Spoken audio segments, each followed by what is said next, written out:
Hi, I'm Destiny DeCoupe. I'm Dean Casper. I'm Carlton Bird. And I'm Chloe Moore. And welcome to BT Live. So guys, how you guys doing today? Great. Great. Amazing. How about you? I'm doing pretty good today, guys. So I heard that you interviewed Brent not too long ago. How'd that Yeah, go? I had a chance to interview Brent Francisco about his pitching career. Let's take a look at it. How are you doing today, Brent? I'm good. Thank you for having me. Anytime. So this year, how did your baseball season go? Like personally, like how do you think you did? Personally, I think I put up a pretty strong season. I had a few games on the mound not go my way, but there was a lot of things that could have gone better team-wise that would have helped get those victories. But I was pretty happy with my senior season, even though we didn't end up making the playoffs. Now I know that you recorded your 100th strikeout this year, and I know that's very special. What was that like to do that? It was a pretty magical moment. Everybody stopped the game and came and shook my hand on the mound and gave me a hug, and we were all counting down to the last one. And I know that was my goal all season, just to get to that 100th one, and once I did, it just felt really good. Yeah, I remember being a special moment. I was really excited for you. That was very cool. And I know you're going to be playing college baseball at East Stroudsburg University. How excited are you to be doing that? I'm very excited to play at a winning program. They had a pretty good year this year, made it to the PSAC championship. So I'm excited to be a part of a winning tradition and go in and hopefully earn a spot. That's good. So do you think that you're going to be able to start next year as one of the starters? I've talked to my coach there, and from what he's told me, I wouldn't be a weekend starter, which are normally your number 1 and 2 guys my freshman year. But I would have a possibility of earning maybe some conference games, maybe some out-of-conference games during the week. That's good. I mean, you got a bright future. I know you're going to go far in baseball. And in your opinion, do you think you have a chance in the MLB? I mean, I've talked to a couple MLB scouts, a lot of college coaches. They all tell me the same thing. It's all about how much I want to dedicate of my life to baseball. Like, if I work out, bring the fastball velocity up, develop my breaking stuff, keep going through college, like just work my butt off every single day and act like that team owns me and baseball owns me, then I'll have a chance maybe. I think you have a great chance. I think you have potential through the roof to do amazing things. Well, thank you for joining us. This has been a special segment of BT Live with Brent Francisco. Thank you for having me. Wow, that was a very interesting interview. How'd it go, Dean? It went very well. And I heard you guys got a chance to interview the bowling team. How did that go? I think it went pretty well. I think you should take a look. I'm Jack Zabo. I'm Chloe Mazza. I'm Danny Andrews. Okay, so the first thing I would like to know is, what is your favorite memory while bowling? One of my favorite memories while bowling, I would say, was practices, honestly. I love the practices. They're fun. You know, you're focusing on what you got to focus on, and then you're also having fun. And I'd say also BCSO. That was awesome. It was great. It's just a whole bunch of teams get together, and you just see, you know, this guy over here, he's bowling a 300, and you're like, wow, why can't I do that? And then I'm over here bowling a 130, and you're getting mad, but it's a great time. It's honestly awesome. It's great. It's fun. I'd have to say my favorite memory was also BCSL, because the girls team took BCSL this year, and me being anchor, I threw the game-winning shot to kind of win the entire tournament for us, and also I placed first for girls, bowling a 576 series. So that was a pretty awesome experience, considering last year I placed third, and seeing how we progressed from just last year to this year was honestly incredible. Yeah, I would say BCSL too. The boys finished in third place, and then I think I bowled a 593. I had the high game for a 244. Yeah. So my question is, who were your toughest opponents this year?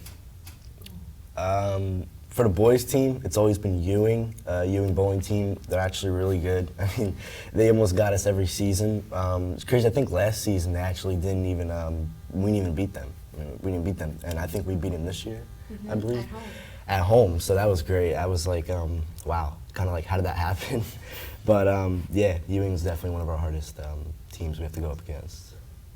Yeah, it's the same thing for girls. Ewing has a really strong team. They come out and put up probably a 22,000 or 2,200 series every time we bowl them, and it's like it's really competitive. It's always a fun competition between them because we all get along very well. The girls are very nice, but it's just like it's always going to be a competition. And like Jack said, we beat them at home this year again as anchor. I threw the game-winning shot because we had to win by 16 pins. So that was pretty cool. Yeah, Ewing. We swept Ewing. That was great.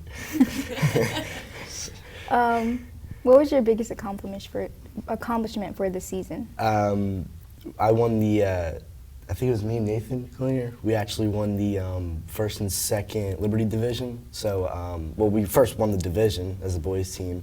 And me and Nathan got the first, second Liberty division all-star. So we had like the highest averages in the league, league division county. So that was one of my biggest accomplishments.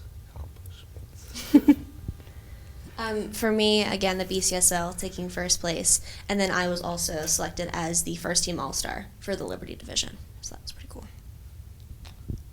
Winning the hot game for BTSL, I would say, yeah. All right, so I know you guys are bowler, but what made you want to become a bowler?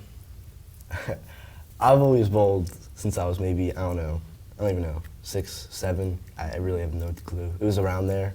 My dad used to bowl out when he was younger as he was growing up. So he kind of taught me. Never got a coach really. He just taught me and I kind of got into it and I was like, oh, well, they have it at high school, so might as well try out. Knew a lot of people on the team. Hal actually knew me before I even came here freshman year. Knew I was going to come out. And I just kind of got on like that. That was pretty cool. But yeah, started off early.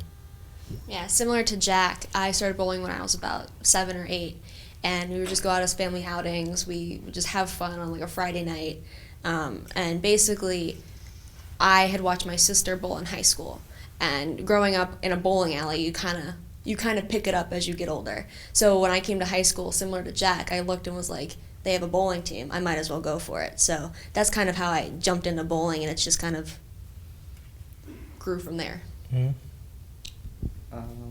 I think I started around when I was like 10, and then I started doing bowling leagues around like 11.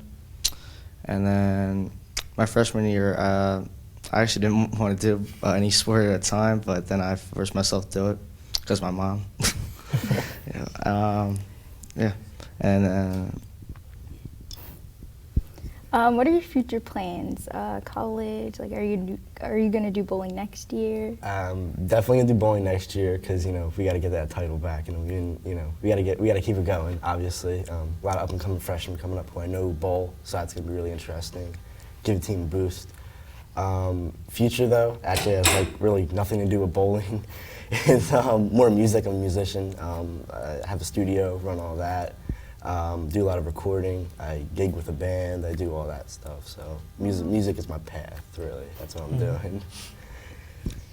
So for me, obviously, I'm going to bowl next year. Next year's going to be my senior year, and I kind of want the girls to take the Liberty division as well as the guys. But for me, I'm being scouted by Penn State right now for bowling, so that's pretty cool. So obviously, I'm going to be pursuing bowling in college. I would be bowling next year.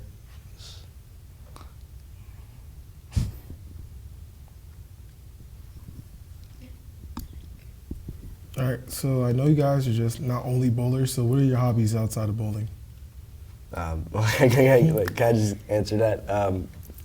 Yeah, music. That's all I do. Brown Township High School Marching Band and the drum line, do all that. And the jazz ensemble, that's really cool. And really all I take is music classes. That's what I do, music. Make music, write it, record it, produce it. I do all of it. Wow. That's the way to go. I don't know, that's Music what star, I do. Yeah. For me, I write poetry. Like, it's anything I want to pursue, but it's just kind of like a hobby because going through high school's been hard for me, I guess. And it's kind of like my release, so I don't hit something, I guess you could say. But Yeah. for me, it's just like kind of like how Jack has his music. It's just kind of a way for me to escape from the crazy world we call high school. So that's what I do besides bowling. To get away. Other than me bowling, I think I play basketball a lot. So I have a basketball court right next to my house. Played that for like ever since, like for at least 5 years. And I would say that would be my second best sport. Big baller. He's always in the gym balling up, man. That's the best. I feel you. Always Before playing every practice sport. all the time. Wow, the bowling team had a great season.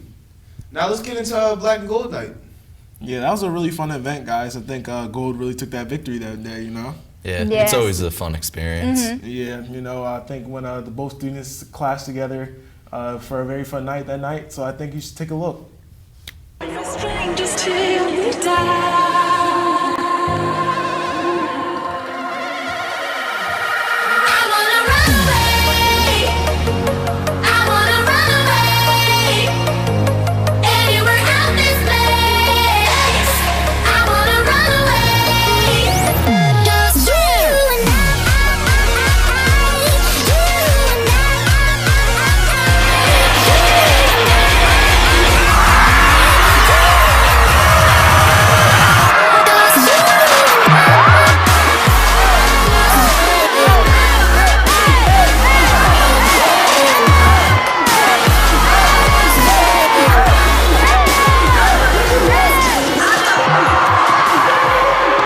All right, thank you everyone for joining us at BT Live.